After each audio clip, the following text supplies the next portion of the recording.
Friends, இப்போது நம்ம கீரை குழம்பு செய்ய போகிறோம். சூப்பரான ஒரு நான்வெஜ் டேஸ்ட்டில் செய்ய போகிறோம். சரிங்களா? அதுக்கு எண்ணெய்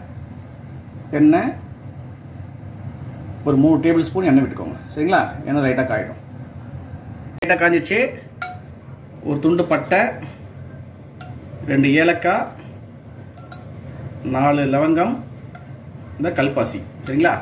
கல்பாசி மெயினாக போடணும். அப்போ அந்த நான்வெஜ் டேஸ்ட்டில் உங்களுக்கு அந்த இது வரும். ஸோ போட்டு லைட்டாக ஒரு மிக்ஸ் கொடுத்துக்கோங்க. இந்த ஸ்டேஜில் இஞ்சி ஒரு துண்டு, பூண்டு வந்து ஒரு 5-6 பல் நல்லா பொடிப்படியாக வச்சுருக்கேன், அதை போட்டுக்கோங்க. ஓகே, போட்டு இந்த இஞ்சி பூண்டு லைட்டாக அந்த எண்ணெயில் ஃப்ரை ஆகட்டும். ஒரு 1 நிமிஷம் தான். சரிங்களா? அதுக்கப்புறம் நம்ம வெங்காயம் போட ஆரம்பிச்சிடலாம். இஞ்சி பூண்டு ஓரளவுக்கு வதங்கிடுச்சு. இந்த ஸ்டேஜில் நான் வந்து ஒரே ஒரு மீடியம் சைஸ் வெங்காயம் நல்லா பொடிப்படியாக கட் பண்ணி வச்சுருக்கேன். கூடவே ஒரு 3 பச்சை மிளகாய் அதுக்கு ஒரு பொடிப்படியாக கட் பண்ணி வச்சுருக்கேன், சேர்த்துக்கோங்க. போட்டு நல்லா மிக்ஸ் கொடுங்க. வெங்காயம் ஓரளவுக்கு நல்லா வதக்கும். சரிங்களா? அதுக்கப்புறம் நம்ம மிச்ச ஐட்டம்ஸ்லாம் ஆட் பண்ணுவோம். வெங்காயம் பாருங்கள் ஃப்ரெண்ட்ஸ், ஓரளவுக்கு நல்லா வதங்கிடுச்சு. இந்த ஸ்டேஜில் ஒரே ஒரு மீடியம் சைஸ் தக்காளி. சரிங்களா? தக்காளி அப்படி போட்டுக்குவோம். போட்டுட்டு தக்காளி நல்லா மேஷ் ஆகணும், அது வரைக்கும் வதக்கணும். பாருங்கள் ஃப்ரெண்ட்ஸ், தக்காளி நல்லா வதங்கிடுச்சு, வெங்காயம் தக்காளியும். இந்த ஸ்டேஜில் நம்ம வச்சுருந்த கீரை, நான் வந்து இன்றைக்கி அரைக்கீரை வாங்கியிருக்கேன். நீங்கள் எந்த கீரை வேணால் எடுத்துக்கலாம். சரிங்களா? இது வந்து ஆல்மோஸ்ட் ஒரு 300 கிராம்ஸ் வரும். இது டோட்டல் வெயிட். அந்த எல்லாமே நான் கட் பண்ணி அந்த தண்டெலாம் எடுத்துக்கப்போ 300 கிராம்ஸ் இருக்கும். அது போட்டுக்கோங்க. அது போட்டு நல்லா வதக்கிக்கோங்க, நல்லா மிக்ஸ் பண்ணிக்கோங்க. அந்த கீரையில் இருக்கிற தண்ணியெல்லாம் வெளில வரும். ஒரு ஜஸ்ட் ஒரு 4 to 5 மினிட்ஸ். சரிங்களா? அப்படியே ஸ்லோ ஃப்ளேமில் மூடி வச்சு குக் பண்ணுங்கள். அந்த தண்ணியெல்லாம் வெளில வந்து கொஞ்சம் ட்ரை ஆகிடும். அதுக்கப்புறம் நம்ம மசாலாலாம் சேர்த்துக்கலாம். பாருங்கள் ஃப்ரெண்ட்ஸ், கீரை நல்லா வதங்கிச்சு பாருங்கள். கீரை நம்ம எவ்வளோ போட்டு நல்லா சுருங்கிச்சு பாருங்கள். அது வந்து தண்ணி வெளில வந்துச்சு. இந்த ஸ்டேஜில் நம்ம மசாலா ஐட்டம்ஸ்லாம் போட்டுடலாம்.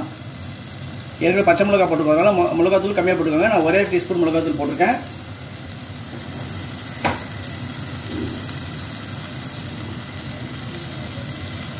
ஒரு 1.5 டீஸ்பூன் சிக்கன் மசாலா ஐட்டம்ஸ் போட்டு லைட்டாக ஒரு மிக்ஸ் கொடுத்துக்கோங்க. அந்த கீரை அந்த தக்காளியிலேருந்து வர தண்ணியை நல்லா அந்த மசாலாவை குக் பண்ணிவிடும். சரிங்களா? மசாலா போட்டு லைட்டாக ஒரு 2 நிமிஷம் மட்டும் மூடி வச்சுட்டு அதுக்கப்புறம் நம்ம தண்ணி ஊற்றுறோம்.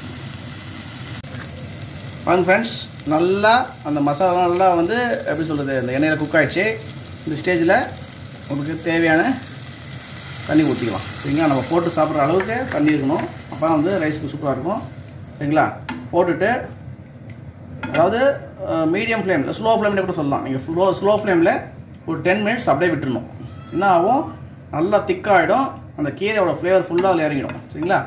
இப்போ நம்ம உப்பு இன்னும் போடல. ஸோ இந்த ஸ்டேஜில் நம்ம உப்பு போடணும், தேவையான உப்பு. சரிங்களா? போட்டுட்டு நல்லா மிக்ஸ் கொடுத்துக்கோங்க. அப்படியே மூடி வச்சுருங்க. ஒரு 10 மினிட்ஸ் ஸ்லோ ஃப்ளேமில் நல்லா அந்த மசாலாலாம் நல்லா குக் ஆகிடும். கீரையும் வந்து அந்த ஃப்ளேவர்ஸ் ஃபுல்லாக அந்த குழம்புல இறங்கிடும். சரிங்களா? பாருங்க ஃப்ரெண்ட்ஸ், ஒரு 10 மினிட்ஸ் நம்ம குக் பண்ணோம் ஸ்லோ ஃப்ளேமில். கீரை சூப்பராக வெந்துடுச்சு பாருங்கள். ஒரு கறி குழம்பு இதில் வந்துடுச்சு பாருங்கள், இந்த பதத்தில் வந்துடுச்சு பாருங்கள். டேஸ்ட்டும் சூப்பராக இருக்குது. நம்ம அந்த கல்பாசி போட்டோம்ல, அது போட்டதுக்கே அந்த டேஸ்ட்டு அட்டகாசமாக இருக்குது. சரிங்களா? ஸோ அவ்வளோதான். ஸ்டவ் ஆஃப் பண்ணிட்டு மூடி வச்சிடலாம். ஒரு 10 to 20 மினிட்ஸ் கழிச்சு நம்ம ரைஸுக்கு சர்வ் பண்ணலாம்.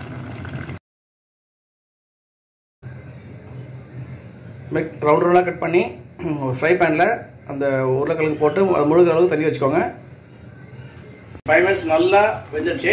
சரிங்களா? இது நம்ம என்ன பண்ணணும்னா நல்லா தண்ணியில் ட்ரைன் பண்ணிட்டு எண்ணெய் ஊற்றி இது அப்படியே ஜஸ்ட் ஷாலோ ஃப்ரை பண்ண போகிறோம். அவ்வளோதான். ரொம்ப டீப் ஃப்ரை பண்ணும்போது லைட்டாக ஷாலோ ஃப்ரை, உப்பு மிளகாத்தூள்லாம் போட்டு.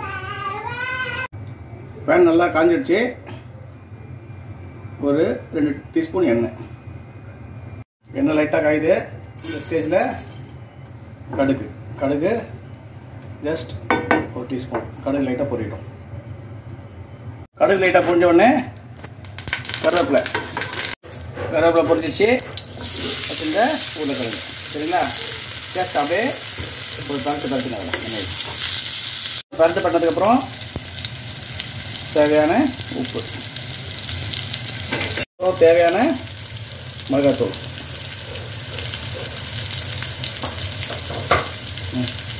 போட்டு நல்லா ஒரு மிக்ஸ் கொடுத்துக்கோங்க. அந்த மிளகாத்தூள் அந்த உப்பு எல்லா இதுலையும் நல்லா படிக்கணும். சரிங்களா? படிச்சுட்டு ஒரு 5 to 10 minutes 5 to 7 minutes அப்படியே மூடி வச்சு குக் பண்ணிங்கன்னா உருளைக்கிழங்கு நல்லா கிறிஸ்பியாக ஃப்ரை ஆகிடும்.